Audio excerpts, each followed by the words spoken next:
I come with a heavy heart from Nigeria, but first I'd like to apologize to Honorable Kafila Obara. I am not here to bring shame to our country. I'm here to seek help for the women of Nigeria.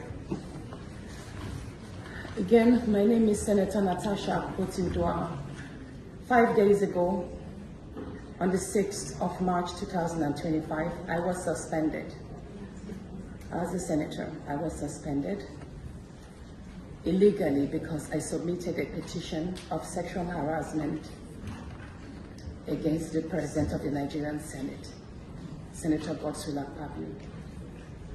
I thought that by submitting the petition, he would recuse himself, and both of us will submit ourselves to the Committee on Ethics, Privileges and Public Petition for a fair and transparent investigation.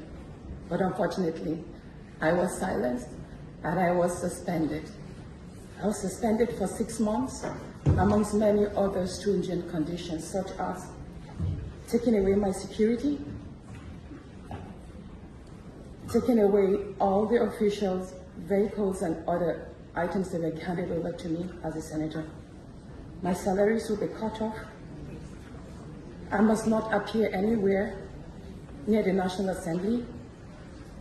And for 6 months, I'm not to introduce myself or present myself as a senator locally in Nigeria or internationally. That means I'm here illegally, but I have no other place to go but to come here and speak to you women, because this is a bigger picture.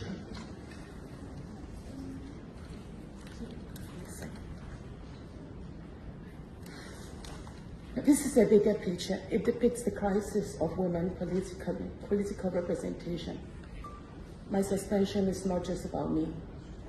It's about the systemic exclusion of women from political leadership in Nigeria. Women make up 3.6% of political offices, and in the Senate, it's just 2.8. We have 109 men, and only 4 of us are women. So right now, it's 108 with only 3 women. This is a clear case of political victimization, punishment for speaking out against impunity, corruption, and gender-based violence. The United Nations Declaration 48/104 declares sexual harassment as a form of gender violence. The Senate's actions are an assault on democracy. I was elected by my constituents to represent them. Yet a few powerful men have unilaterally decided to silence their voices by suspending me for 6 months. My call for an open and transparent investigation into harassment allegations have been met with hostility instead of accountability. If a female senator can be treated this way in the full view of the world, imagine what ordinary Nigerian women will go through every day in workplaces, in universities, and other aspects of our society. A culture of harassment and silencing must end. And this is not just a Nigerian issue, it's a global one.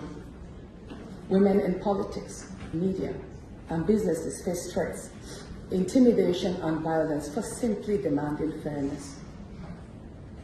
From sex for grades scandals in universities to harassment in workplaces and political spaces, Nigerian women have constantly been forced into silence. We need stronger legal protections and a zero culture tolerance for gender-based discrimination and intimidation.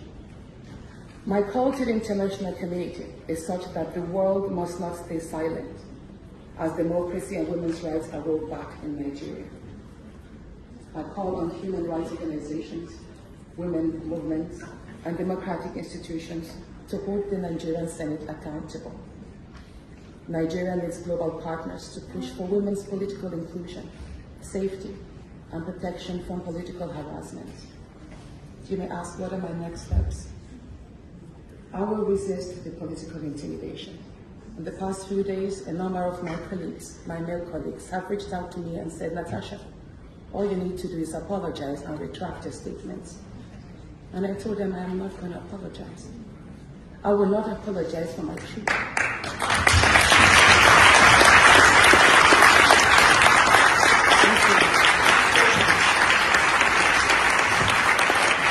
And I told them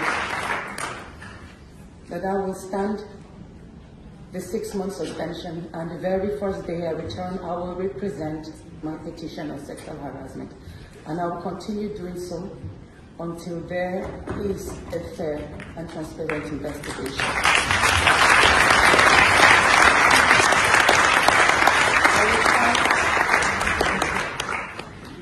I will fight this injustice and continue to represent my constituents, whether the Senate wants to hear me or not. I will work with women's groups, civil society, and legal teams to ensure that this unconstitutional suspension is quashed. This is bigger than me. This is about ensuring that no other woman in politics or public office will ever be silenced again. Thank you so much.